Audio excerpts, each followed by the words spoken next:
dis, Saint-Esprit, je t'aime. Je t'aime de tout mon cœur.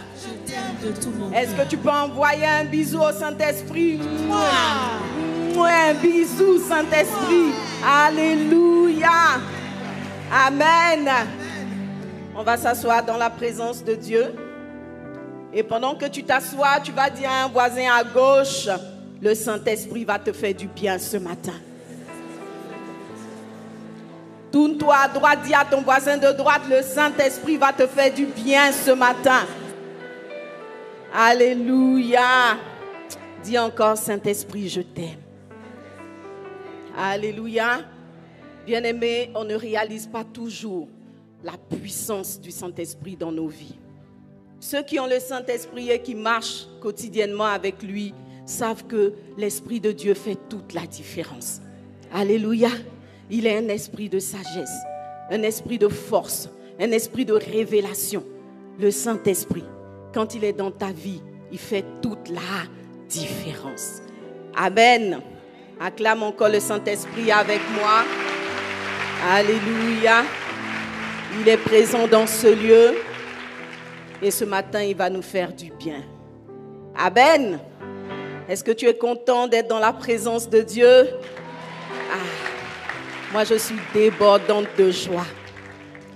Le psalmiste a dit, vraiment, je veux être dans ta présence, Seigneur, tous les jours de ma vie.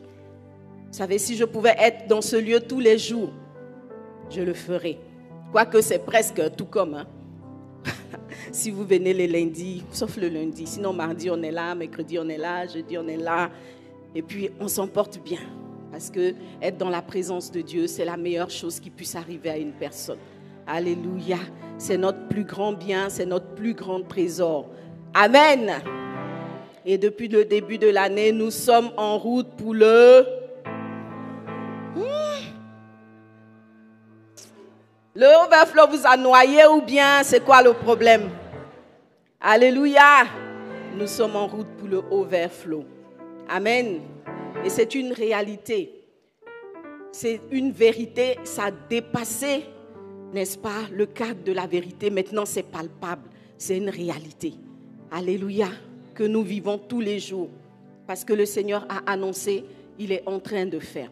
Et si tu prêtes attention, tu vas voir qu'il y a une chose qui est en train d'être à la démesure dans ta vie. Dis à ton voisin, j'espère seulement que ce n'est pas les problèmes. Alléluia. Que ce soit la bénédiction qui soit en démesure dans ta vie. Amen. Amen. Et pour conquérir le overflow de façon légale et légitime, le Seigneur est en train de nous enseigner dans sa parole. Et sa parole, il a donné à son serviteur une bonne partie qu'il a consignée dans les boosts, n'est-ce pas? Et vraiment, tous ceux qui sont des lecteurs assidus du boost sont unanimes. Quelque chose d'extraordinaire est en train de se passer dans leur vie. Alléluia. Est-ce qu'il y a un lecteur assidu du boost ici? Me voici. Alléluia. Je n'ai pas vu beaucoup de mains, donc je ne vais pas répéter la question pour ne pas donner une dépression aux serviteurs de Dieu. Ce qui est sur nous qui lisons, nous sommes bénis. Alléluia. Alors ce matin, je veux partager le boost avec ceux qui lisent et ceux qui ne lisent pas. On va lire le jour 9 parce qu'aujourd'hui nous sommes le 9 juin. On va lire rapidement le jour 9 et on va surfer dessus pour terminer notre message. Alors le jour 9, c'est la 5e étape. C'est sûr que si tu ne lis pas, tu vas dire, 5e étape, c'est où? Bon, ce qui est sûr, c'est la 5e étape. Donc, ça veut dire qu'avant ça, on a eu étape 1, étape 2, étape 3, étape 4 pour être une personne productive. Alléluia. Dieu veut que tu portes du fruit. Dieu veut que je porte du fruit dans tous les domaines de nos vies. Dieu attend que nous puissions manifester un fruit extraordinaire. Alléluia. On a parlé du fruit des entrailles, le fruit du sol, le fruit de quoi d'autre?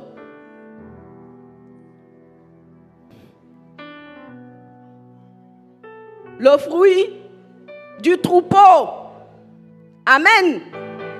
Hein? Tout va bien. Ok, je continue. Alors, 5e étape. Le titre, c'est action. Dis à ton voisin, action. Et le verset d'accroche, c'est celui-ci. Lève-toi, car cette affaire te regarde. Nous serons avec toi. Prends courage et agis. Prends courage et agis. Dis à ton voisin, prends courage et agis. Nous sommes dans Esdras 10, le verset 4. Je vais donc lire l'exhortation du jour. Il est dit, l'inaction est un véritable tueur de potentiel.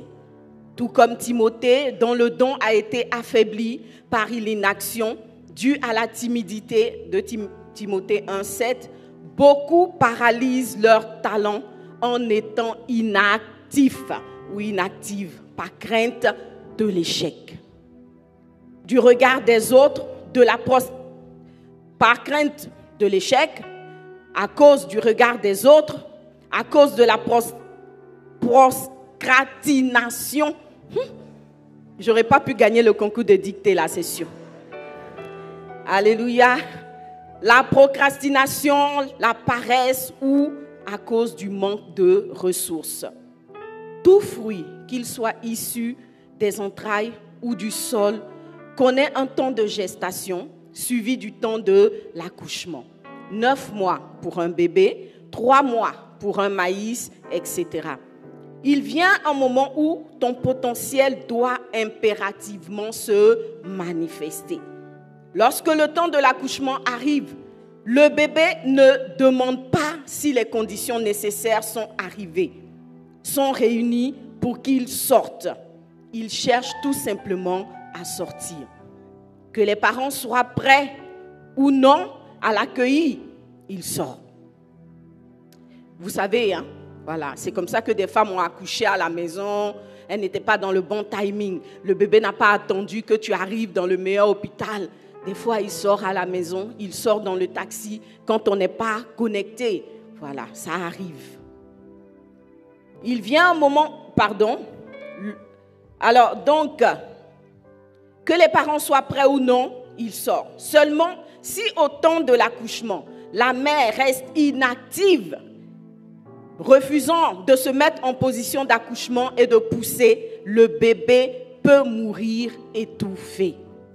Chaque type de fruit des entrailles a son temps d'accouchement et de manifestation.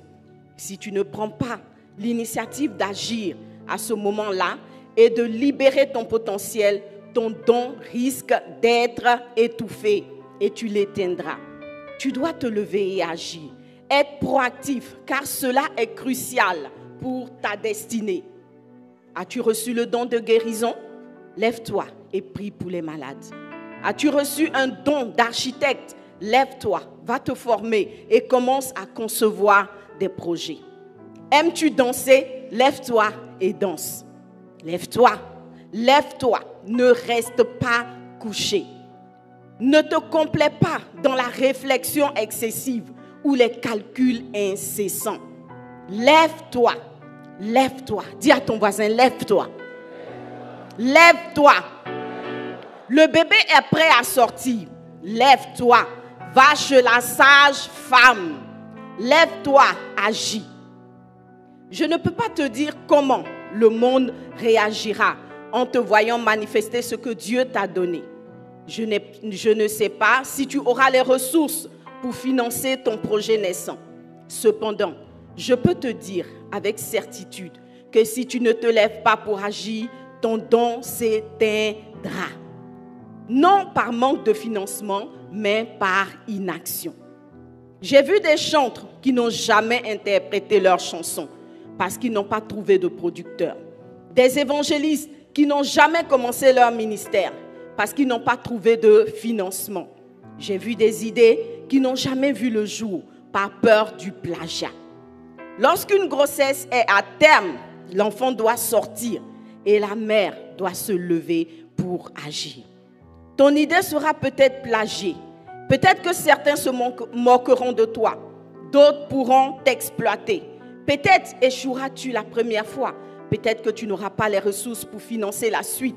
Mais peu importe, tu dois commencer car il y a aussi la possibilité que ça réussisse, n'est-ce pas? Alléluia. Il y a la possibilité que les ressources viennent par la suite ou que tu ne sois pas plagié. Et même si tu échoues, les échecs te rendront meilleur. Peu importe ceux qui réussissent avec zéro échec. Peu nombreux sont ceux qui réussissent avec zéro échec. Mais en revanche, tous doivent voir dans les échecs des écoles de formation, des sources d'expérience, des occasions de se perfectionner. Quelqu'un dit Amen. La main de Dieu est avec toi. Il transformera tes doutes en force, tes craintes en propulseur, tes échecs en tremplin sur le chemin de ta destinée. Alléluia. Et le boost reprend cette phrase qui dit: as-tu reçu le don de guérison? Lève-toi et prie pour les malades. As-tu reçu un don d'architecte? Lève-toi, va te former et commence à concevoir. Aimes-tu danser? Lève-toi et danse. Lève-toi, lève-toi. Ne reste pas couché. Ne reste pas trop à penser, à faire des calculs incessants. Lève-toi et agis. Alléluia. Est-ce que quelqu'un peut dire à son voisin: lève-toi et agis? Alléluia. Bien-aimés, voici les richesses qui se trouvent dans les boosts. Mois après mois. Chaque jour, il y a une parole pour te pousser de l'avant. Chaque jour, il y a une parole pour te donner de manifester ce que Dieu a caché en toi. Alléluia. Vous savez que des fois, on se pose des questions. Il y a beaucoup de questions auxquelles le Seigneur répond à travers les écrits. Et je suis convaincue que les raisons pour lesquelles quelqu'un n'a pas encore commencé à manifester son potentiel, les raisons pour lesquelles une personne n'a pas encore commencé à briller, se cachent dans le boost avec les réponses. Amen. Donc, dis à ton voisin: pardon, il faut prendre ton boost. Alléluia. Je vois que tu as peur de ton voisin. Pourtant, il a un beau visage, souriant. Alléluia. Dis à ton voisin: prends ton boost, s'il te plaît. Je veux que tu sois béni. Et surtout, lis-le. Amen. Alors, on va continuer dans la parole de Dieu. Nous allons surfer sur l'exhortation de ce jour. Et on va continuer à regarder les raisons pour lesquelles nous ne nous levons pas pour agir. Alléluia. Alors tu vas poser une main sur ton cœur et nous allons prier. Tu vas prier, tu vas dire: Seigneur, parle-moi ce matin. Parle-moi. Il y a un projet, il y a quelque chose qui est dans mon cœur depuis longtemps. Et j'hésite encore à me lever. Ou alors je m'étais levée, j'ai échoué et je me suis assise. Je n'ai plus le courage de me lever. Mais ce matin, je sais que tu as une parole pour moi, Seigneur. Je sais que tu as une parole pour moi. Une parole de guérison, une parole de restauration, une parole qui va me communiquer la force, l'énergie nécessaire pour me donner de continuer à avancer, d'aller de l'avant et de porter le fruit que tu attends de moi. Oui, tu as dit dans ta parole que la branche qui ne porte pas de fruit est ôtée. Seigneur, je ne veux pas être ôté. Donne-moi de manifester le fruit de tout ce que tu as caché en moi. Révèle-moi le chemin. Révèle-moi les secrets dans le nom puissant de Jésus. Amen. Amen. Alors, sur la base de l'exhortation d'aujourd'hui, nous allons voir 7 secrets. Pourquoi? 7 secrets pour vaincre la peur de l'échec et continuer à aller de l'avant. Vous voyez, dans son exhortation, l'homme de Dieu a expliqué que l'une des raisons majeures pour lesquelles beaucoup n'arrivent pas au bout de leur projet, n'arrivent pas au bout de ce que Dieu a caché en eux, n'arrivent pas à le faire sortir, c'est la peur de l'échec. Alléluia. Si une femme est enceinte et qu'elle est sur le point d'accoucher, qu'elle a peur de la douleur, si elle a peur de pousser, si elle a peur d'accoucher, le résultat, c'est qu'elle risque d'étouffer l'enfant et l'enfant ne va pas vivre. Alors, c'est une destinée qui ne va pas être manifestée. C'est un fruit qui ne va pas être manifesté. Il y a beaucoup de nos projets, beaucoup de choses que nous devons faire. Beaucoup de choses que Dieu attend que nous manifestions, qui sont rendues nulles, qui sont rendues invisibles, qui ne sont pas emmenées à l'existence à cause de la peur de l'échec. Alléluia. Qui n'a jamais eu peur d'échouer? Si tu n'as jamais eu peur d'échouer, lève la main. J'ai dit d'abord la peur. Tu n'as jamais eu peur d'échouer. Tu es juste trop... Ah, il y a une main quelque part. Waouh. 1 sur 1000. Est-ce qu'on peut acclamer le Seigneur pour cette personne? Cette main est rarissime. Parce qu'au fond, nous tous, à un moment ou à un autre, on a la peur au ventre. On a peur d'échouer quelque chose que nous savons que nous devons commencer. Alors, l'échec, c'est quoi? L'échec, c'est le fait de faire quelque chose et de ne pas l'emmener à son terme, de ne pas voir le résultat attendu. On avait une pensée, on avait un rêve, on avait une espérance. On s'est dit, je vais faire comme si, et ça va produire tel résultat. Et certainement, on s'est investi, on a donné ce qu'il fallait donner, on a fait les efforts selon nous qu'il fallait faire, et puis à l'arrivée, le projet n'est pas manifesté. En tout cas, on n'a pas obtenu ce qu'on devait obtenir. Et même si ça se trouve, on a perdu le peu qu'on avait. Dis à ton voisin, ça s'appelle l'échec. Alléluia. On peut passer un examen. Et alors qu'on était confiant, quand les résultats sortent, on cherche notre nom sur la liste. Il n'y a pas notre nom. Ça s'appelle un échec. Alléluia. Moi, j'ai échoué plusieurs fois. Et la fois où j'ai échoué qui m'a le plus surpris, ça a été en 2e année de fac. Parce que franchement, les frères, je me croyais trop dangereuse dans mes études. Jusque-là, tout semblait bien fonctionner.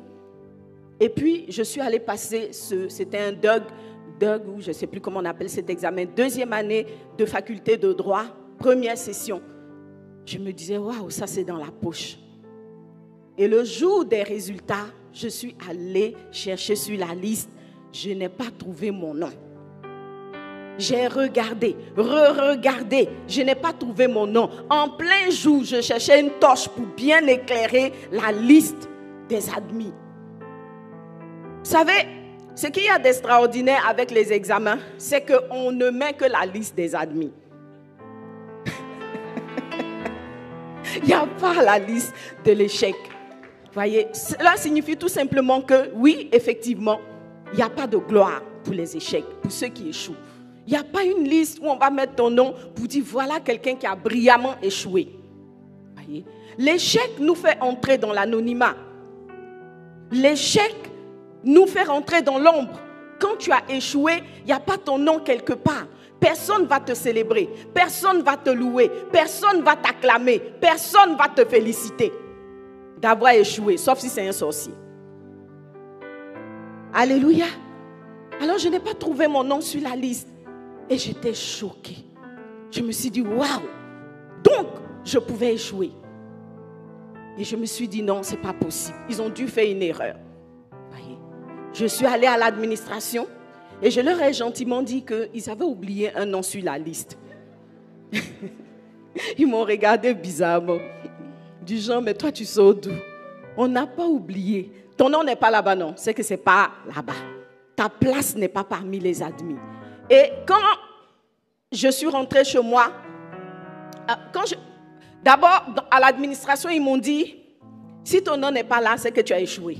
Mais Dieu merci, il y a la 2e session. Donc, reviens composer en 2e session. Mais quand je rentrais, je me suis dit, non.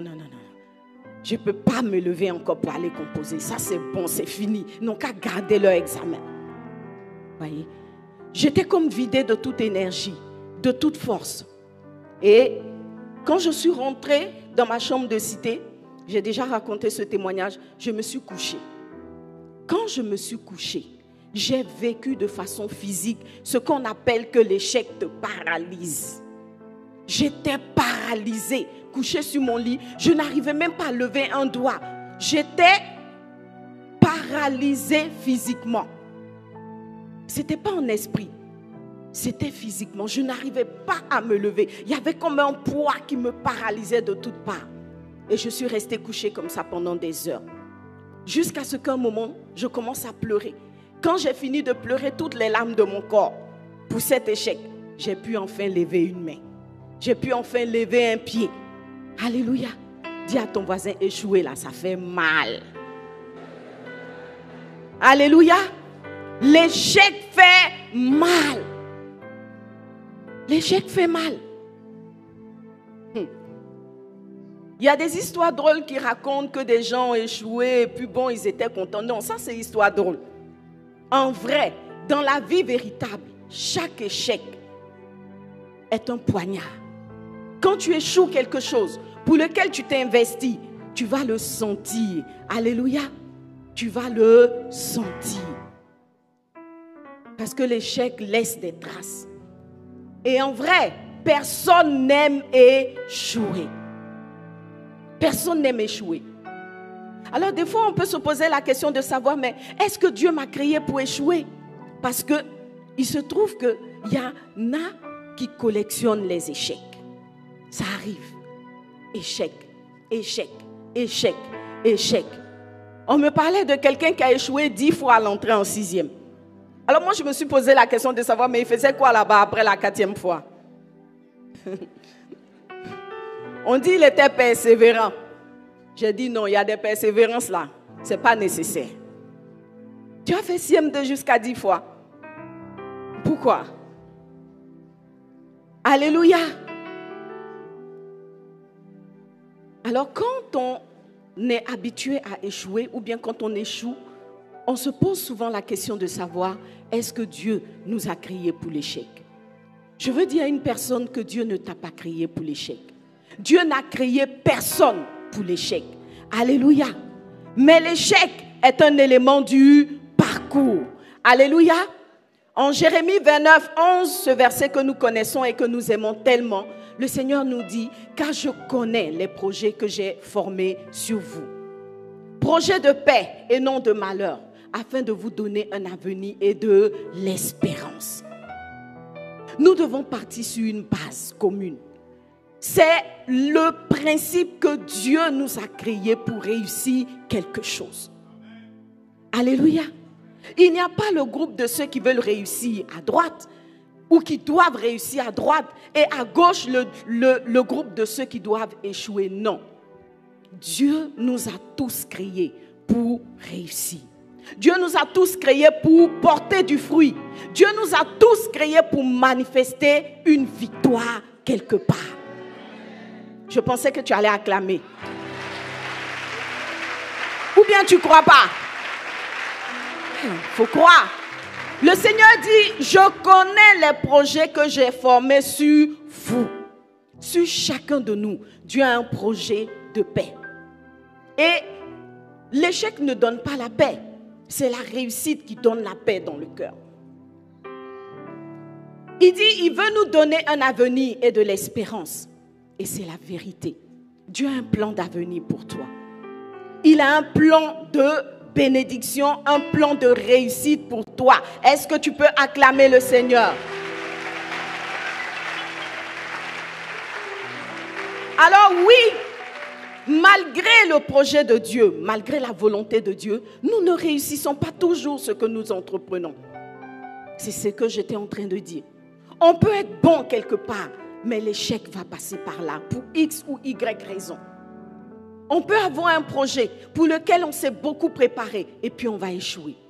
J'ai parlé de collection de l'échec. Oui, on peut échouer 1 fois, 2 fois, 3 fois, 4 fois, plusieurs fois. L'échec peut se manifester dans nos vies. Mais peu importe le nombre de fois que tu échoues ou que tu échoueras, cela ne peut pas empêcher la volonté de Dieu de se manifester dans ta vie. Alléluia. Alors dis à ton voisin, il n'y a aucun échec qui peut neutraliser Jérémie 29, 11 dans ta vie. Aucun. Aucun. Aucun échec ne peut neutraliser ce verset. Alléluia. Aucune quantité d'échecs ne peut neutraliser Jérémie 29, 11 dans ta vie. Parce que la Bible dit quoi? 7 fois le juste tombe, 7 fois le juste tombe, Donc vous voyez que le gars qui a fait 10 fois CM2, lui au moins il est sur la parole de Dieu. Alléluia. Parce que chaque fois qu'on tombe, on doit s'attendre à un relèvement. Si tu es tombé, tu vas te relever. Ça, c'est le plan de Dieu. Dieu ne laisse personne par terre pour cause d'échec. Dieu ne sort personne de son plan de bénédiction pour cause d'échec. Alléluia. Dis à ton voisin, l'échec n'est pas une note éliminatoire. Non. L'échec n'est pas une note éliminatoire. Et par expérience même, il semble que l'échec soit une note qualifiante. Dis à ton voisin, c'est la partie que tu n'avais pas bien compris. L'échec ne peut pas t'éliminer, mais l'échec peut te booster vers ton succès. Alléluia. Alors, tu ne dois pas avoir peur de l'échec. Alléluia. Nous connaissons tous l'histoire de Thomas Edison. Si tu trouves combien de fois il a échoué, je te donne 3 bonbons.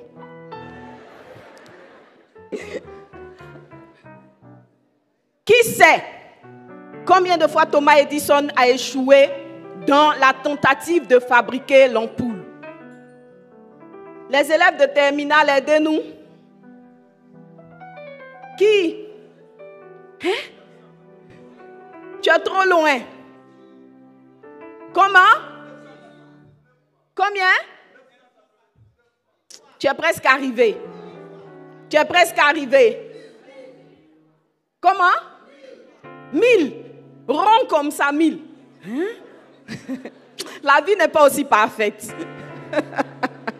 Alléluia. Thomas Edison a échoué 1399 fois dans la tentative de fabriquer une ampoule.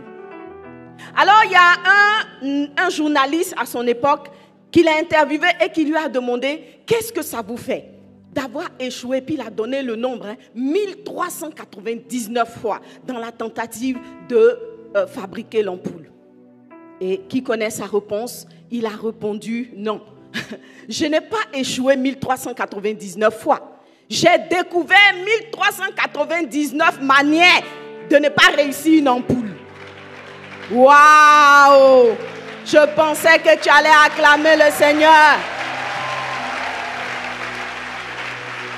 Quand tu as échoué dans la tentative de création de ton entreprise, première fois, tu venais de découvrir une fois comment on fait pour échouer une entreprise. Sinon, tu n'as pas échoué. Tu as découvert comment on fait et puis une entreprise ne réussit pas. Amen. Quand j'avais échoué à mon examen, je venais de découvrir comment on fait et puis on n'a pas son examen. Parce que tout échec porte en lui-même la raison de son échec. N'est-ce pas? Alors Thomas Edison a découvert 1399 manières de ne pas arriver à une ampoule. Mais c'est 1399 enseignements. Peut-être que dans les 1399, il y avait une qui lui enseignait que quand tu mets tel degré de puissance, le filament se casse. Au moins il sait. Et depuis cette époque, il y a un wattage, si je peux m'exprimer ainsi, qu'on ne met pas dans les ampoules. Parce qu'on sait que si tu as mis 1000 watts là, ça va exploser. N'est-ce pas? Parce que quelqu'un a essayé et ça a explosé. Alléluia. Aujourd'hui, on a des formations. Comment bâtir une entreprise à succès? Ça vient d'où? Ça vient de personnes qui ont échoué avec succès. Ben oui. Alléluia. Alors l'échec n'est pas une fatalité. Dis à ton voisin, l'échec n'est pas une fatalité. Tu ne dois pas avoir peur d'échouer. Chaque échec est une occasion pour nous de rebondir et de sauter plus loin. Parce que l'échec nous donne en réalité une énergie qui va nous pousser plus loin. Et pourtant, on a tous peur d'échouer, n'est-ce pas? Mais pourquoi est-ce qu'une personne a peur d'échouer? D'où vient la peur de l'échec? On a peur d'échouer tout simplement parce que naturellement, l'homme, l'être humain, homme comme femme, aime les zones de confort. Voyez? On aime les zones dans lesquelles on est là, on est un peu bien, il ne faut pas me déranger. Voyez? On aime les zones de confort. On n'aime pas ce qui va venir déranger notre quotidien. On n'aime pas ce qui va venir nous faire pleurer. On n'aime pas ce qui va venir nous embrouiller. On est dans notre petit coin. Donc, mieux on va avoir peur d'entreprendre et puis on sera tranquille. Parce que si quelqu'un a peur d'entreprendre, qui va le fatiguer? Alléluia. Un jour, je disais à une jeune fille qui ne faisait rien pour gagner sa vie, qui ne faisait rien pour aller de l'avant, je lui disais, il faut que tu te lèves et que tu commences à bâtir ta vie. Vous savez ce qu'elle m'a répondu? Ça a été une réponse choquante pour moi. Elle m'a dit, tu sais, moi, quand je mange mon gaba le matin, ça me suffit. J'ai dit, hein, gaba? Je mange mon gaba le matin, ça me suffit. Ça fait presque 15 ans en arrière que cette jeune fille m'a donné cette réponse. Et 15 ans plus tard, cette jeune fille continue à me demander de l'argent pour son gaba. Dis avec moi, on peut faire ça. Alléluia. L'être humain aime les zones de confort. Voilà pourquoi on a peur de l'échec. On laisse la peur de l'échec nous saisir. Si je suis tranquille, c'est pas mieux que d'aller chercher des problèmes. Donc, on a peur d'essayer. Deuxième raison, on va avoir la peur de l'échec en nous parce que personne n'aime être identifié comme un loser. Tu vois, la partie où on félicite ceux qui ont réussi et puis toi, on te regarde bizarrement là. Personne n'a envie d'être dans le rang de ceux qui ont échoué. C'est une expérience très amère. Donc, si tu ne peux pas être vainqueur, autant ne pas être perdant. Restons au milieu, c'est mieux. Alléluia. J'ai peur d'échouer à l'examen, mais si je ne vais pas composer, personne ne va m'identifier comme quelqu'un qui a échoué. J'ai peur d'échouer cette entreprise, ce projet. Bon, ça n'a pas encore commencé. Pourquoi je vais aller chercher les problèmes et puis tout le monde va me montrer du doigt pour dire voici celui qui a échoué là. Personne n'aime être identifié comme un loser. Donc, si on ne peut pas être chaud, on n'a qu'à être froid en même temps, c'est pas mieux. La partie où tu es tiède là, même la Bible n'aime pas ça. Amen. Parce qu'on a peur d'être identifié comme quelqu'un qui échoue. La troisième raison pour laquelle on va laisser la peur de l'échec nous atteindre, c'est simplement parce que... Qui peut me donner la raison? Est-ce que je peux écouter vos raisons à vous?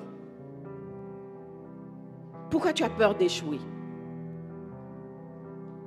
Partage avec nous ton expérience.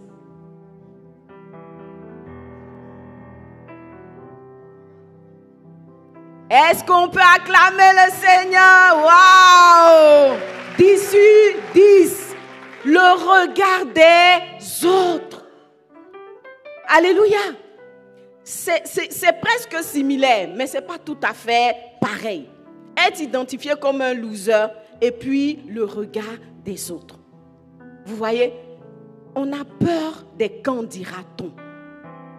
La peur des qu'en dira-t-on. Je ne veux pas devenir le journal dans la bouche des gens. Je ne veux pas devenir le béret de la semaine. Alléluia. Donc pourquoi je vais donner aux gens une raison de parler de moi?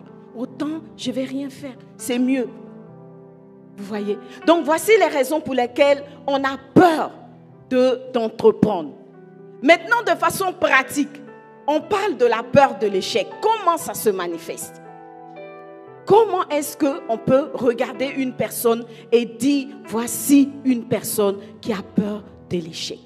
Ou bien comment est-ce que toi-même tu peux faire une introspection, regarder dans ta vie, à l'intérieur de toi-même et puis dire, on dirait que je suis en train de manifester la peur de l'échec. Vous savez, bien souvent, on peut manifester un sentiment, une attitude, et puis on n'en est pas conscient. Voyez, beaucoup ici ne sont pas en train de faire ce que le Seigneur attend d'eux. Mais si on lui demande, est-ce que tu as peur de l'échec? La personne vous dira non. Parce qu'on n'est pas toujours conscient de ce qu'on manifeste comme émotion. Alléluia. De façon pratique, comment est-ce que tu peux identifier que tu es en train de manifester la peur de l'échec? Sinon, toi, tu n'es pas peureux. Voyez, la peur de l'échec peut revêtir des formes assez complexes. Voyez, des formes assez complexes. Donc, par exemple, une personne très agitée peut justement être en train de manifester la peur de l'échec. C'est-à-dire, en fait, la personne là, quand tu veux parler avec elle, elle a fini de t'expliquer tout. On ne peut pas lui parler. On ne peut pas lui expliquer quoi que ce soit. La route est là. On veut t'expliquer que voici la route. Mais toi, tu as 1000 raisons de ne pas prendre cette route-là. Et puis tu justifies, tu expliques. Dis à ton voisin, man, sister, c'est pas la peur de l'échec qui est en train de te faire parler comme ça. Alléluia. Vous savez, beaucoup d'agitation dans la vie d'une personne, sans qu'on voit le résultat, est certainement le signe de la peur de l'échec. La personne a peur d'échouer, mais elle ne veut pas se l'avouer. Alléluia. Alors, dans Matthieu 25, le verset 24, on nous parle de la parabole des talents. Il est dit, celui qui n'avait reçu qu'un talent s'approcha ensuite et il dit, Seigneur, je savais que tu es un homme dur. Regardez. Les autres, si vous lisez au-dessus, les autres, on est venu, on leur a demandé compte rendu. Ils ont donné. Ça dit sans parole. On leur avait donné 5 talents, voici 10. 3 talents, voici 6. 4 talents, voici 8. Sans parole. Quelqu'un dirait sans commentaire. No comment. Maintenant, on arrive sur notre gars à 1 talent. On dit, chef, rapport, donne ce que tu as produit. Lui, brusquement, il est devenu un orateur. Voyez, il dit, Seigneur, je savais. Tu sais, moi, je comprends vite les choses. Hein. Je te regarde seulement, je discerne. Je savais que tu es un homme dur. Qui moissonne. Vraiment, il a fait un discours sur la tête du maître. Qui moissonne où tu n'as pas semé. On t'a demandé ça. Et qui amasse où tu n'as pas vanné. J'ai eu peur. Bon, Dieu merci. Il en est arrivé à la vérité. Il a expliqué beaucoup de choses du genre, si lui, il n'a pas réussi à multiplier les talents, c'est parce que le maître lui-même là, il a un problème. Vous savez, souvent, nos peurs, on les met sur le Seigneur. Seigneur, toi, ton affaire est trop compliquée. On prie si tu n'exauces pas. Donc, on va s'asseoir, c'est pas mieux. Jeûne et prière, c'est comme si tu n'entends pas. Moi, j'ai jeûné ici 10 jours, 15 jours, on n'a rien vu. Donc, asseyons-nous, c'est pas mieux. Voyez, est-ce que tu n'as jamais dit ça au Seigneur? Alléluia. Il en arrive au fait. Il finit par confesser, j'ai eu peur et je suis allé cacher ton talent dans la terre. Voici, prends ce qui est à toi. Est-ce que vous savez que beaucoup parmi nous auront ce discours quand ils vont rencontrer le Seigneur au dernier jour? Je t'avais donné tel talent. Ou ça y est. Ah Seigneur, Ah bon, hein, tu m'avais donné ça. On dirait que j'ai caché ça dans mes cellules du cœur là. Si tu regardes bien, tu as trouvé ça là-bas. Il faut prendre. Le Seigneur dit, mais l'objectif, c'était que tu gagnes des âmes. L'objectif, c'était que tu crées des nouvelles technologies. L'objectif, il dit, Seigneur, tout ça là, toi, tu es trop compliqué. Il faut prendre ton talent que tu avais mis là. Tu as mis ça dans quelle cellule même, au fait? Il faut prendre. Vous voyez? Et c'est comme ça que beaucoup vont faire leur rapport. Et c'est ce que l'homme de Dieu a dit. Des chants qui n'ont pas été chantés. Des prières qui n'ont pas été manifestées. Tu as dit, tu devais conduire des prières, mais on te cherche pour conduire prière, on ne te voit pas. À cause de la peur des qu'en dira-t-on. Alléluia. Il n'a pas fait ce que le Seigneur attendait de lui. Parce qu'il avait beaucoup de raisons. Donc de façon pratique, quand on lit ce texte, comment la peur de l'échec s'est manifestée dans la vie de ce monsieur? Par l'inaction. Première activité. Sa première activité, c'est l'inaction. Donc, quand tu ne fais rien, alors que tu dois être en train d'agir, tu es certainement animé par la peur de l'échec. La procrastination, comme il a été dit dans la parole. La procrastination, c'est le fait de remettre constamment à demain. Constamment à demain. Constamment. Tu sais que tu dois passer cet examen, mais tu remets. Tu sais que tu dois produire ce résultat, tu remets. Tu sais que tu dois lire ce livre, tu remets. La procrastination. La peur de l'échec va se manifester par la peur de mal faire. Voilà. Tu as peur de louper. Alors, de façon pratique, ça va se manifester par des réflexions. Bon, cette histoire-là même, comment je peux m'y prendre? Aujourd'hui, tu réfléchis. Demain, tu réfléchis. Après-demain, tu es encore en train de réfléchir.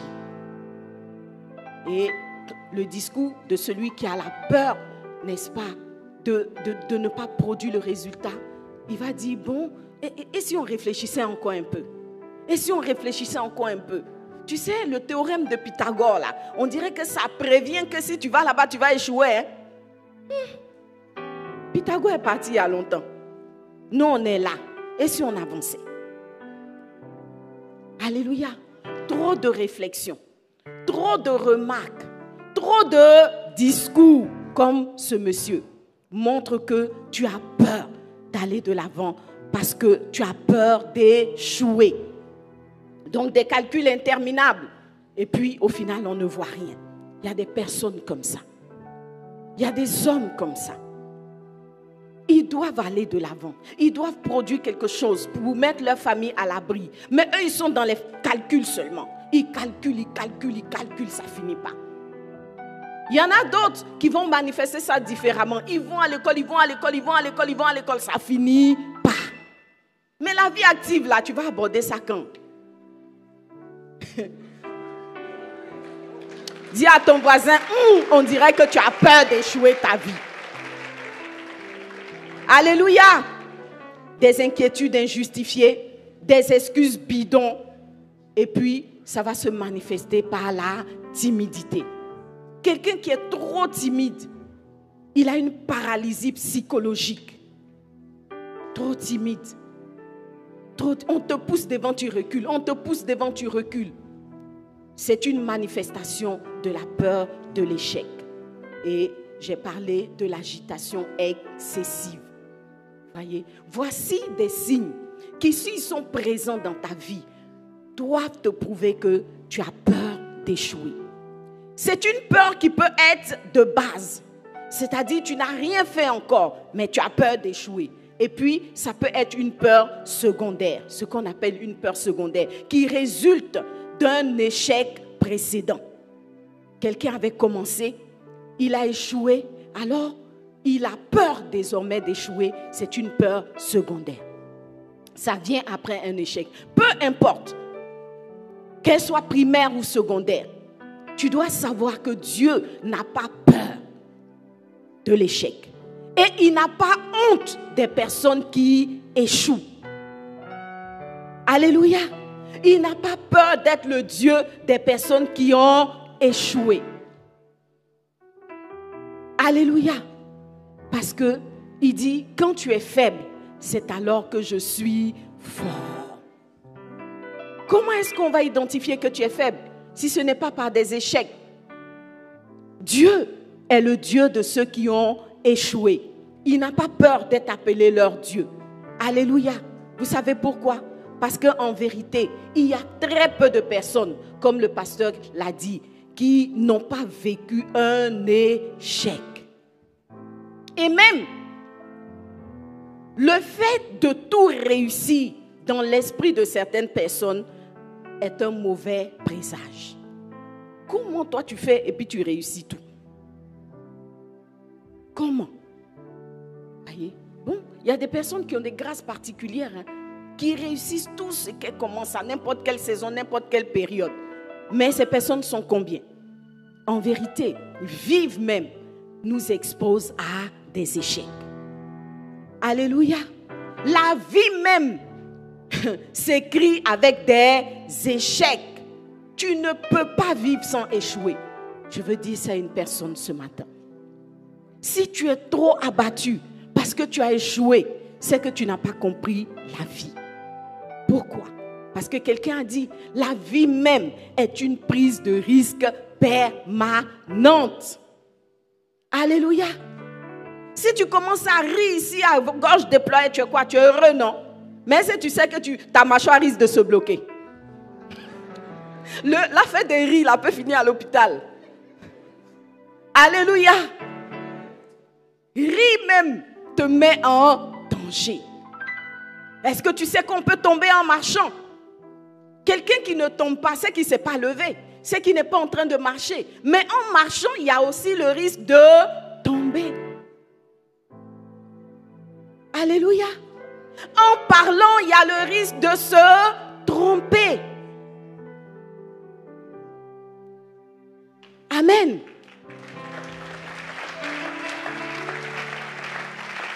La vie est une prise de risque permanente. Si quelqu'un est né et qu'il vit, il risque quoi? Tu sais, vivre même nous expose à la mort. Donc, la vie est une prise de risque permanente. Donc, pourquoi tu as peur de prendre des risques? Pourquoi tu as peur d'aller de l'avant? Même si tu restes couché dans ton lit, il y a un échec qui t'attend là aussi. Alléluia. La Bible dit, le paresseux reste dans son lit, mais quand l'hiver vient, il n'a rien à manger. Amen. C'est la raison pour laquelle le pasteur dit, lève-toi. Dis à ton voisin, lève-toi. Lève-toi. Lève-toi et agis. Essaye. Oui. En essayant, il y a le risque d'échouer. Mais échouer même est dans le mot, il se cache dans le mot essayer. Vous voyez? Alors, quand on essaye, on va avoir des échecs. Et si tu as essayé, que ça a échoué, essaye encore. Essaye encore. Tu as essayé de gagner des âmes, tu ne les as pas gagnées, essaye encore. Tu as essayé de passer un examen, tu as échoué, essaye encore. Tu as essayé de bâtir une entreprise, ça ne marche pas tellement. Essaye encore une autre formule. Alléluia. Un jour, dis avec moi, un jour, tu réussiras. Alléluia. Dis à ton voisin, un jour, tu vas percer. Amen. Mais qui ne risque rien n'a rien. Alléluia. La plus grande tragédie, c'est de ne rien essayer. C'est de se laisser paralyser par la peur de l'échec. Alléluia. Pasteur Mohamed a expliqué ici ses débuts dans le ministère de la guérison. Des échecs par temps. Et s'il était resté coincé dans la peur de l'échec, des centaines de personnes qui ont été guéries par la suite par son ministère n'auraient jamais été guéries. Alléluia. Beaucoup en apprenant des langues étrangères ont échoué, entre guillemets. On s'est moqué d'eux. Mais aujourd'hui, ils sont parfaitement bilingues parce qu'ils ont affronté le regard des autres. Alléluia. Dis à ton voisin, lève-toi et agis. Lève-toi et agis. Alors on va se tenir debout et on va prier. Je ne sais pas de tous les points que j'ai évoqués, quel est celui dans lequel tu te trouves coincé? Comment se manifeste la peur de l'échec dans ta vie? Élève la voix et prie. Dis Seigneur, je veux apporter à ton trône, je veux apporter devant toi ma peur de l'échec. Comment elle se manifeste? J'ai lu, j'ai écouté toutes les formes que prend cette peur.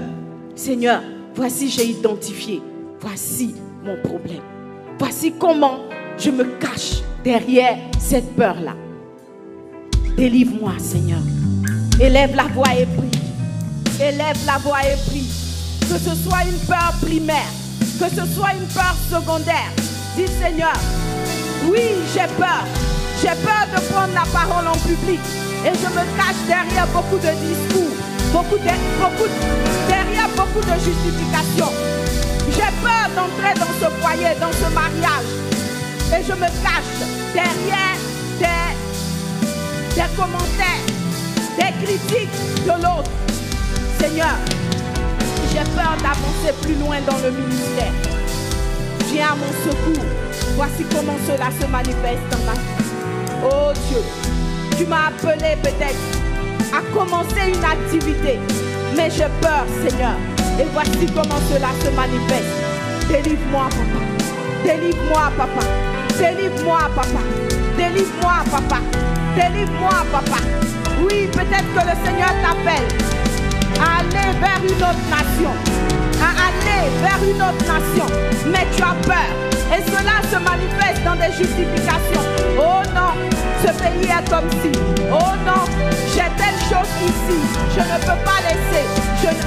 Dis Seigneur, viens au secours de ma peur. J'ai peur d'échouer dans l'autre pays. J'ai peur de devoir tout recommencer. J'ai peur de ne pas retrouver mes repères. Seigneur, aide-moi. Seigneur, aide-moi. Seigneur, aide-moi. Seigneur, aide-moi. Seigneur, aide-moi. Seigneur, aide-moi. Seigneur, aide-moi. Brise en moi la peur de l'échec. Dans le nom de Jésus. Dans le nom de Jésus. Dans le nom de Jésus. Dis avec moi, merci Seigneur. Parce que tu me rends fort. Tu me rends courageux. Tu me pousses de l'avant. Et je n'ai plus de raison de ne pas avancer. Alléluia. Et donc, avant de nous séparer, je vais te dire 7 pensées que tu dois constamment répéter en toi-même. Il y a 7 pensées qui ne doivent pas te quitter et qui vont te donner de vaincre définitivement la peur de l'échec et d'aller de l'avant. Alléluia. La première pensée, tu dois te dire, Dieu est avec moi. Dieu est avec moi. Amen. La Bible dit, si Dieu est avec toi, qui sera contre toi? Tu es un enfant de Dieu. Tu es en Christ. Et la parole de Dieu dit, à partir de ce moment, tu n'es pas seul. Tu n'es pas seul. Élisée a dit à son serviteur, n'aie pas peur qu'on soit battu par l'armée étrangère, parce que ceux qui sont avec nous sont plus nombreux que ceux qui sont avec eux. Et ceux qui étaient avec Élisée et son serviteur se résument en la présence de Dieu. Tu dois te dire constamment, je ne suis pas seul.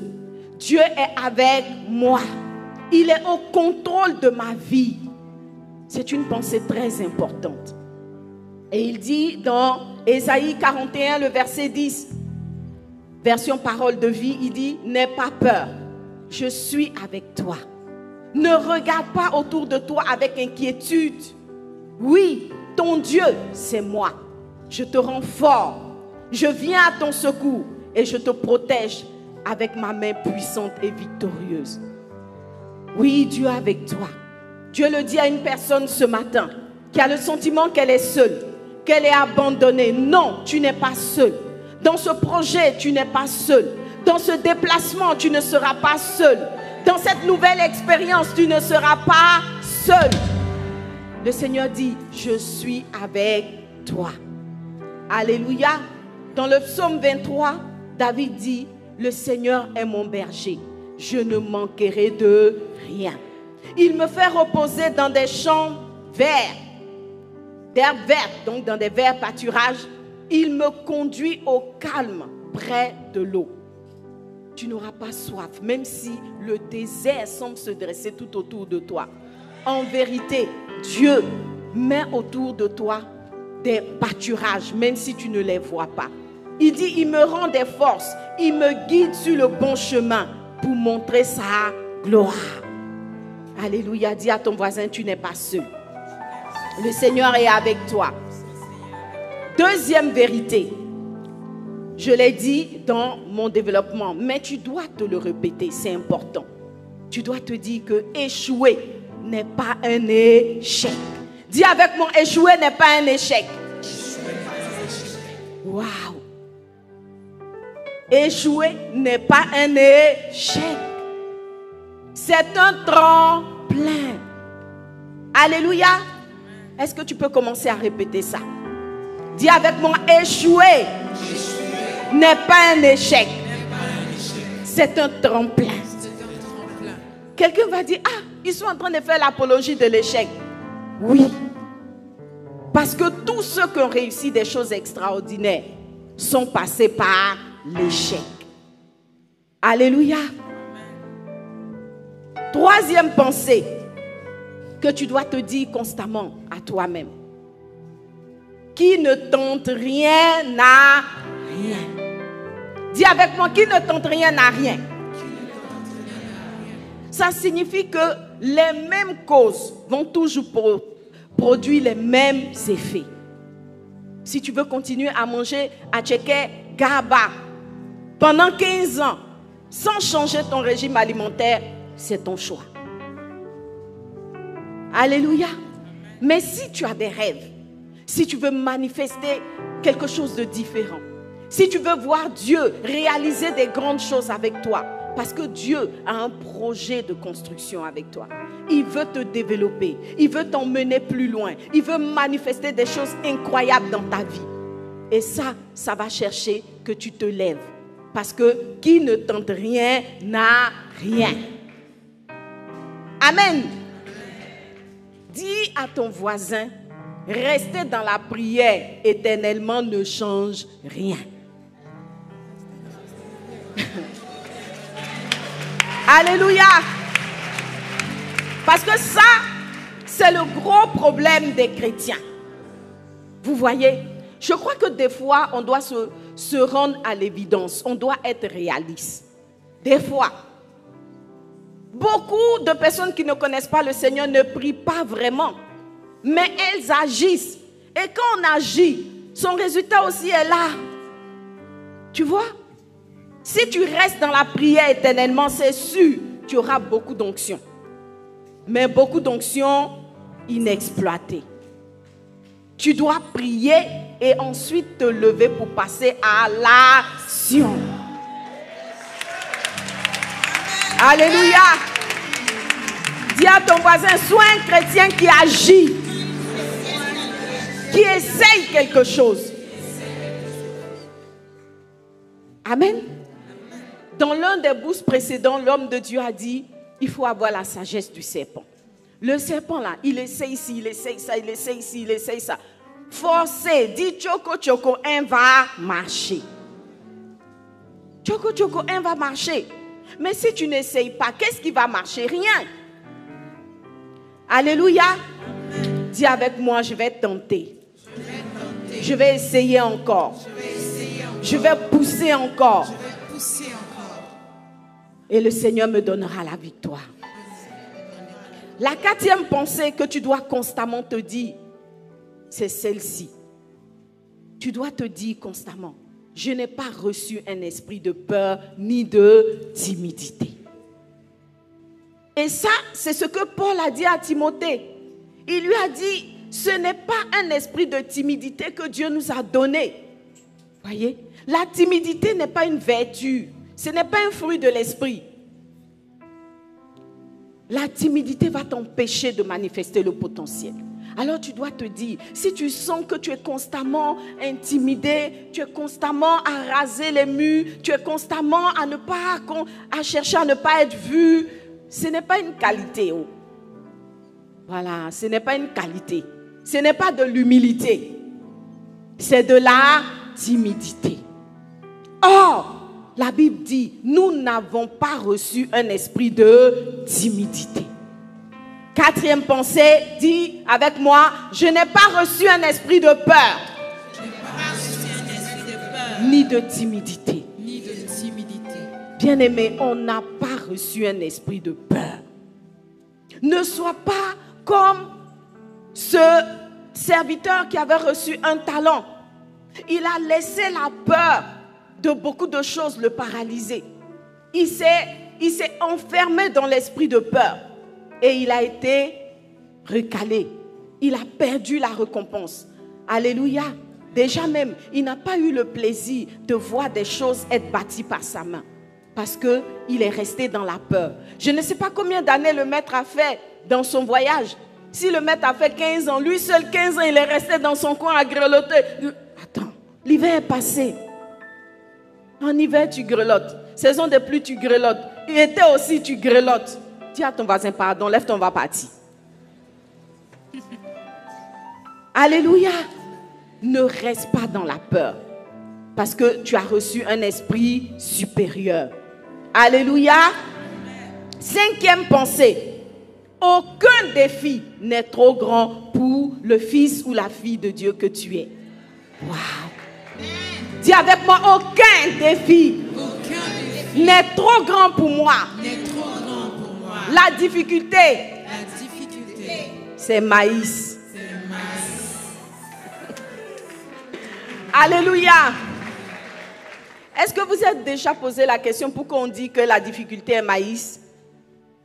Parce que le maïs, quand tu le mets sur le feu, le maïs sec là, avec un tout petit peu d'huile, un peu d'effort, qu'est-ce qu'il fait? Il pète et puis il remplit la casserole.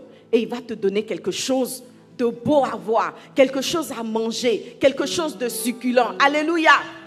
Donc aborde chaque difficulté comme un grain de maïs.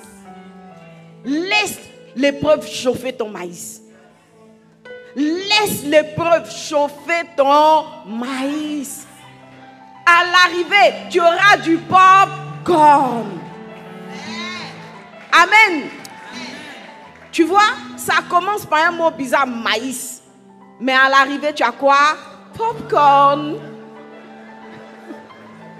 Alléluia. Léger. Bon à manger. Amen. Dis avec moi, aucun défi. Aucun défi n'est plus grand que l'enfant de Dieu que je suis. N'est plus grand que l'enfant de Dieu que je suis. Alléluia. Amen. Pourquoi? Parce que la parole de Dieu te dit, tu peux tout par celui qui te fortifie. Dis avec moi, je peux tout. Je peux tout par celui qui me fortifie. Par celui qui me fortifie. Est-ce que tu peux te lever et dire avec moi, je peux tout. Je peux tout. Par celui qui me fortifie. Par celui qui me fortifie. Tu peux y arriver. Tu peux y arriver. Amen. Parce que tu peux tout par celui qui te fortifie. Vous savez, la force intérieure, le fait de croire qu'aucune difficulté ne peut nous dominer est capital. Depuis Genèse, Dieu a dit qu'il t'a donné la domination. Il t'a donné la domination sur tous les éléments de la nature, sur les animaux féroces, les animaux sauvages, sur l'atmosphère, sur les démons, sur tout. Il y a 1000 versets par lesquels le Seigneur te dit que tu as la domination. Donc oui, des épreuves peuvent venir pour essayer d'écrire une histoire d'échec pour ta vie. Mais souviens-toi que tu es au-dessus. Alléluia. Tu es le dominant. Amen. Ça me fait penser à quelque chose. Ça, les hommes sans rancune, hein, Ça veut dire, ce n'est pas sur vos femmes seulement, vous devez dominer. Oh. Dominer sur les situations. C'est ce qu'on attend. Amen. Amen. Hein? Et je veux dire à une femme, ce n'est pas sur ton enfant seulement, tu dois dominer. Voilà, il faut dominer sur les situations. En Hébreux 2, le verset 6 à 8, on va s'asseoir. En fait, je t'ai demandé de te lever pour que tu comprennes que si tu restes assis, tu n'as pas de hauteur. Mais quand tu te lèves, tu prends de la hauteur. Alors, la peur de l'échec va avoir tendance à te laisser assis. Et assis, beaucoup de choses te dominent. Tu vois, si tu restes assis, tout est plus haut que toi, a priori. Mais si tu te lèves, voyez, si tu te lèves, tu vas voir que, c'est fort. Il y a un dessin animé dans lequel ils s'amusent comme ça. Les Israélites, on leur a dit que Goliath arrivait et tout. Ils ont dit, oh, c'est qui celui-là? Dans un dessin animé. Donc, les Philistins, qu'est-ce qu'ils faisaient? Ils faisaient asseoir Goliath. Donc, de loin, quand les Israélites regardaient, c'est un gars qui a même taille que, limite même, il est un peu plus petit que certains cousins et tout. Maintenant, donc, ils s'en vont. Ouais. Quand ils arrivent, Goliath se lève, ils disent, hein? Reculons! Alléluia! Ne recule pas. Tiens-toi debout. Et tu verras que beaucoup de situations sont petites. Amen. Alors, en Hébreux 2, de 6 à 8, il est dit, or, c'est un verset très important, j'aimerais que vous puissiez le noter et le relire à tête reposée. Or, quelqu'un a rendu quelque part ce témoignage. Qu'est-ce que l'homme pour que tu te souviennes de lui? Ou le fils de l'homme pour que tu prennes soin de lui? Tu l'as abaissé pour un peu de temps au-dessous des anges, mais tu l'as couronné de gloire et d'honneur. Tu as mis toutes choses, dis avec moi, toutes choses. Tu as mis toutes choses sous ses pieds. En effet, en lui soumettant toutes choses, Dieu n'a rien laissé qui ne lui fût soumis. Sinon, c'est de toi que la parole parle comme ça. Hein? Déjà, tu n'es pas petite. Tu n'es pas une petite personne. Regarde ce que le verset dit. Dieu n'a rien laissé qui ne te soit soumis en vérité. Alléluia. Nous voyons. Cependant, nous ne voyons pas encore maintenant que toute chose lui soit soumise. Tu vois? En fait, si tu ne te lèves pas pour réclamer ton identité, pour réclamer ce que Dieu a déjà fait pour toi, tu vas avoir le sentiment que beaucoup de choses te dominent. Et au lieu de te lever pour agir, tu vas rester dans les pleurs, dans les gémissements, alors que ta victoire a été déjà écrite. Alléluia. Dis à ton voisin, il faut te lever, on va partir. Amen. 6e pensée. Je suis créé, ça c'est ce que tu dois te dire. Je suis créé pour une destinée glorieuse. Dis-toi ça, moi là. Je suis créé pour une destinée glorieuse. Il n'y a pas d'autre option. Ma destination, c'est la gloire. Mon avenir, c'est le succès. Mon lendemain, c'est la réussite. Alléluia. Il n'y a pas d'autre option. Je suis créé pour une destination glorieuse. Parce que la parole de Dieu me dit en Éphésiens 2:10, car nous sommes son ouvrage, ayant été créés en Jésus-Christ pour de bonnes œuvres que Dieu a préparées d'avance afin que nous les pratiquions. Alléluia. L'échec n'est pas une bonne œuvre. Donc l'échec n'est qu'un élément du parcours. Aujourd'hui, nous sommes dans cette salle, bien éclairée par diverses ampoules, parce que quelqu'un a fait le parcours de l'échec, mais à l'arrivée, il savait que sa vie devait produire la gloire. Amen. Est-ce que je parle à quelqu'un ce matin? Est-ce que je parle à quelqu'un ce matin? Est-ce que tu peux commencer à te visualiser? Tu peux commencer à voir ce que Dieu veut faire avec toi dans le futur. Même si tu as déjà réalisé certains exploits, le Seigneur veut faire encore plus. Alléluia.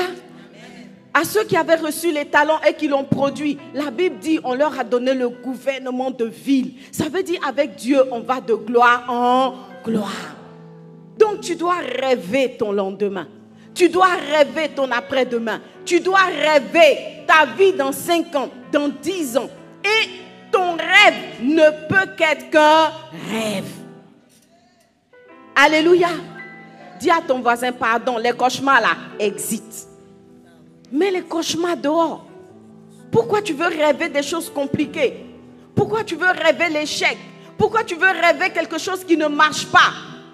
Tu es créé pour des bonnes œuvres que Dieu a préparées d'avance.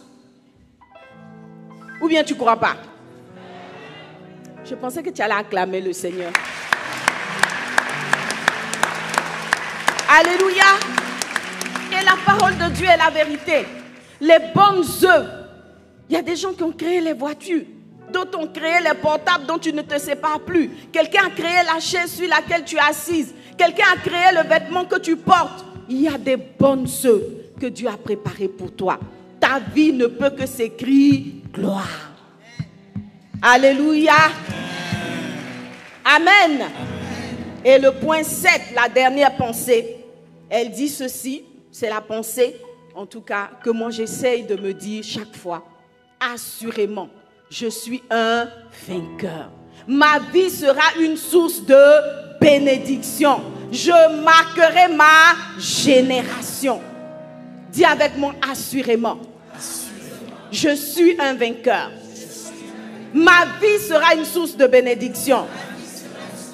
Je marquerai ma génération. Alléluia. Est-ce que tu peux te tenir debout avec moi? Tu es une bénédiction. Il n'y a pas embouteillage dans le plan de Dieu. C'est vrai, nous sommes des milliers aujourd'hui ici à Kodesh, dans la salle principale, dans Overflow 1, Overflow 2, Overflow 3. Peut-être que quelqu'un se dit, c'est pour qui même Pasteur Liliane est en train de prêcher? Parce que nous, là, on est nombreux ici. Hein? C'est pour toi. C'est aussi pour ton voisin, de devant, de derrière, de 4 lignes après toi. Pourquoi? Parce que dans le plan de Dieu, il n'y a pas embouteillage. Il n'y a pas d'embouteillage. Chaque destinée est une destinée glorieuse. Dieu t'a créé pour la gloire. Sauf si toi-même tu ne veux pas. Sauf si toi-même tu ne crois pas. Mais lui, il dit, il connaît les projets qu'il a formés pour ta vie. Alléluia. Si tu es en Christ, c'est qu'il a un bon projet pour toi. Il n'a pas préparé quelqu'un à rien. Il t'a préparé au succès. Bien sûr, en passant par l'échec. C'est la raison pour laquelle tu ne dois pas avoir peur des échecs. Parce que les échecs, comme j'ai dit, ne sont pas des échecs. L'échec n'est qu'un tremplin vers ce que le Seigneur t'a montré, vers ce que Dieu a mis dans ton cœur, vers, alléluia, alléluia.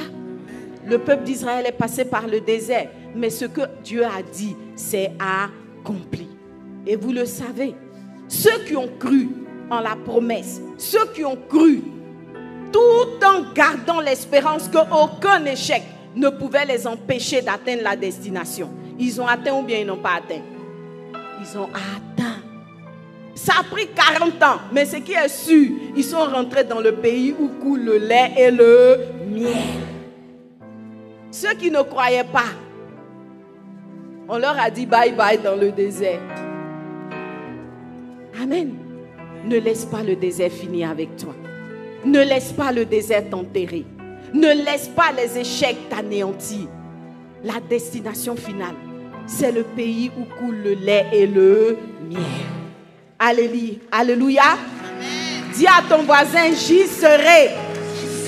J'arriverai. Je manifesterai ma destinée. Je serai une réponse pour l'humanité. Peu importe l'âge que tu as en ce moment. ce que Dieu a dit. Si tu crois, tu verras sa gloire. Alléluia. Est-ce que tu peux commencer à prier? Élève la voix. Élève la voix et parle à ton Dieu. Peut-être que tu as douté à un moment donné. Tu as douté. Tu t'es dit quelque part, peut-être que mon terminus est ici. L'échec sera ton terminus si seulement tu ne crois pas en la promesse divine. Oui, ton Dieu a des projets extraordinaires pour toi. Il a un plan, il a dit et il fera. Il a dit à Israël, je vais vous conduire dans un pays où coule le lait et le miel. Ceux qui ont cru ont foulé ce territoire. Si tu crois, tu verras la gloire de Dieu. Si tu crois, tu verras la gloire de Dieu. Peu importe les difficultés sur le chemin. Peu importe le nombre d'échecs que tu vas vivre. Peu importe ce que les gens vont penser ou les gens vont dire.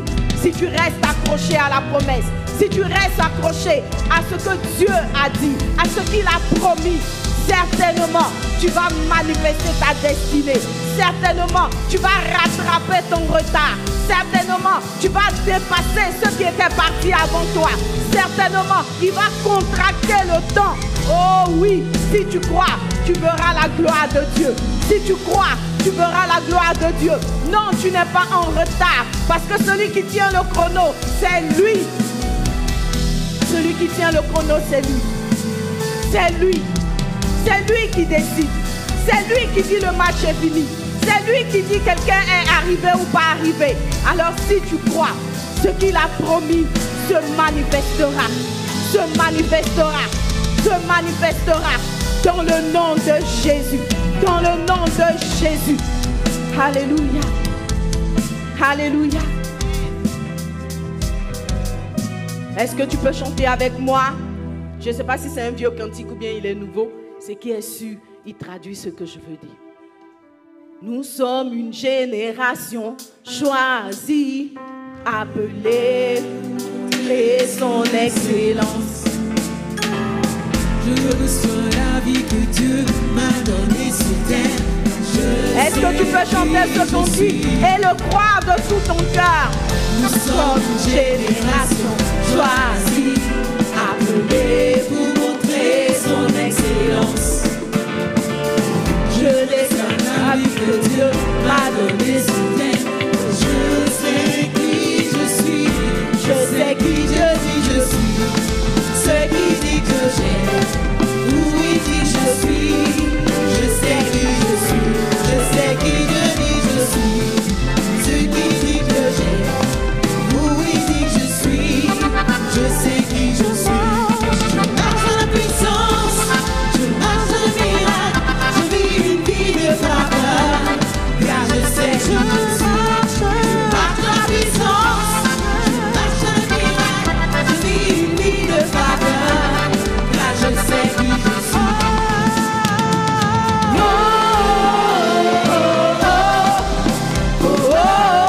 Est-ce qu'un victorieux peut danser à la gloire de son Dieu?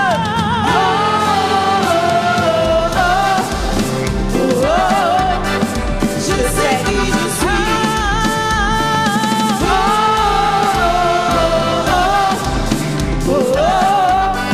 Je sais qui je suis.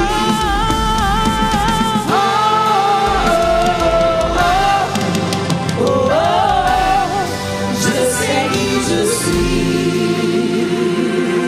Alléluia. Est-ce que tu peux acclamer le Seigneur? Dis avec moi, je suis un chef-d'œuvre. Je suis une source de bénédiction. Je suis source de bénédiction. Je suis un victorieux, une victorieuse. Je suis une victorieuse. Amen. Dis à ton voisin, est-ce que tu crois? Est-ce que tu crois? Voisin, tu réponds quoi?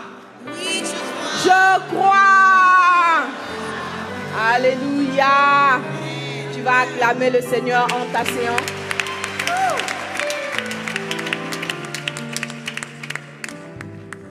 Amen. J'avais noté un sujet de prière que j'ai oublié. Bon, on est toujours dans le moment. Mais vous savez, il y a des personnes qui vivent dans une sorte de tradition de l'échec. il faut refuser. Il faut refuser la tradition de l'échec dans ta famille, dans ta lignée. Tu dois refuser. Et dis à l'échec, toi là, tu es mort. Moi là, je suis ton terminus. À partir de moi, l'histoire va s'écrire différemment. Amen.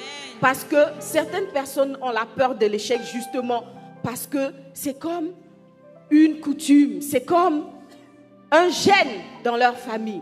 Dis avec moi, no way. No way.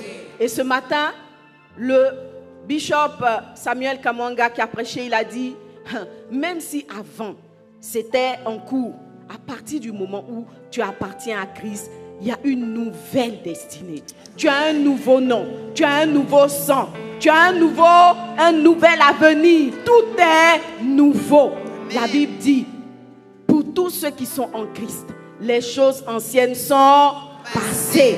Toutes choses sont devenues nouvelles. Alléluia. Amen. Tu es le futur président.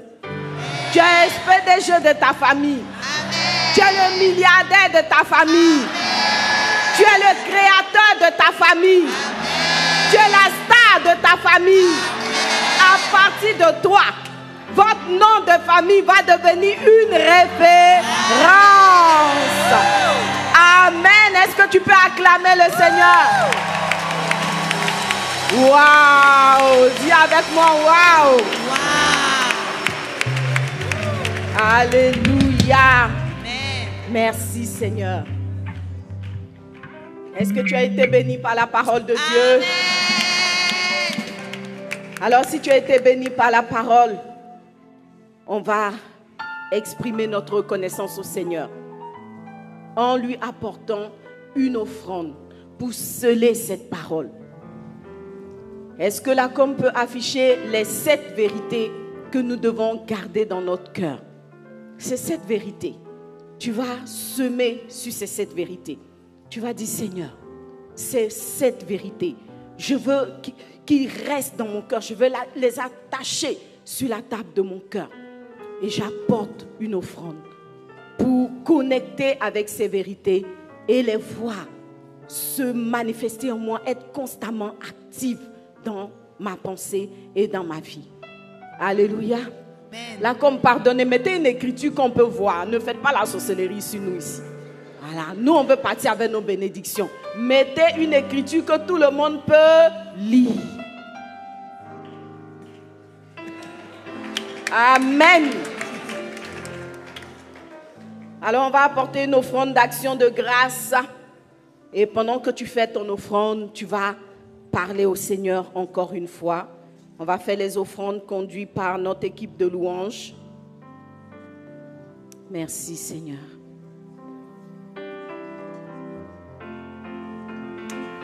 Alléluia. Nous sommes une génération choisie et appelée pour manifester son règne. Hey.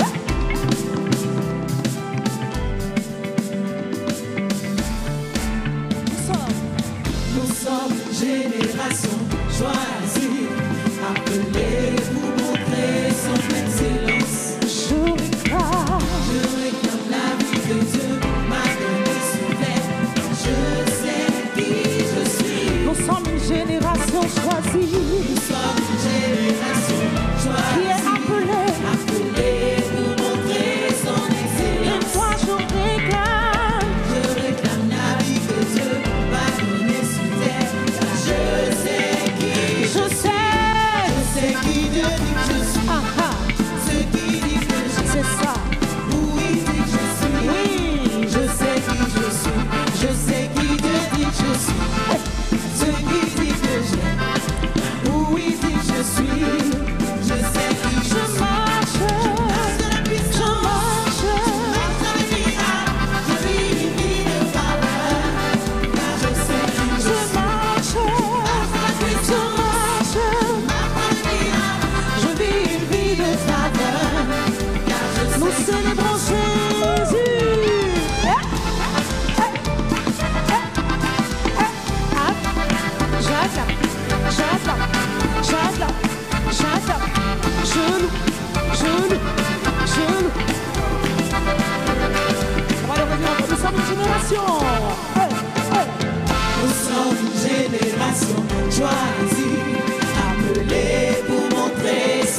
silence. Oh, je réclame. Je réclame la vie que Dieu m'a donnée sur terre, car je sais qui Nous je sommes une suis. génération choisie Nous sommes une génération qui est appelée.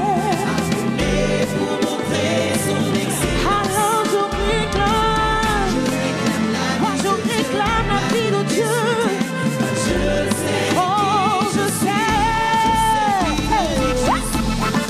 ce qui dit que je suis, où il dit que je suis. Je sais qui je suis, je sais qui Dieu dit que je suis. Ce qui dit que je suis, où il dit que je suis. Je sais qui je Je suis. marche. Marche dans la puissance, je marche dans le miracle, je vis une vie de faveur, car je sais qui je Je suis. marche. Marche dans la Je puissance, marche. marche dans le miracle, je vis une vie de faveur, car je sais qui je suis. Oh, oh, oh, oh, Je sais qui je suis.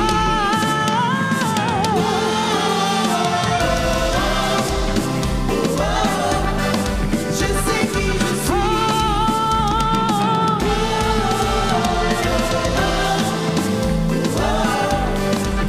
Regarde-moi, je suis une merveille. Ah.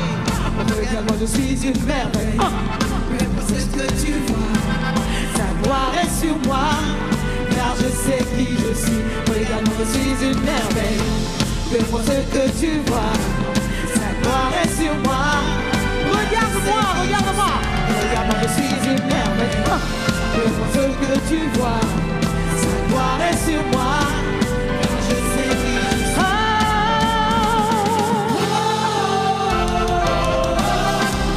Oh, oh, je sais qui je suis.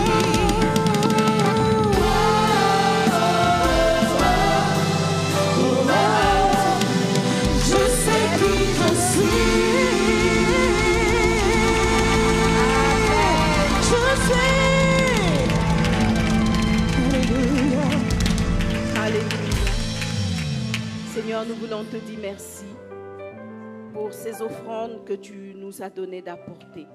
Oh Dieu, oui, nous voulons connecter avec cette vérité biblique, Papa. En sorte que tout échec dans nos vies, Papa, devienne un tremplin pour notre futur. Merci parce que ta parole est la vérité, oh Dieu.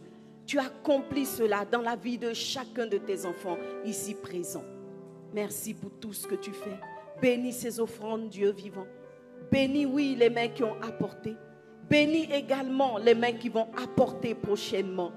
Merci, Père, pour tout ce que tu fais. Au nom de Jésus. Amen. Amen. Alors, parce qu'une bonne nouvelle ne vient jamais seule, on va suivre les good news. Amen.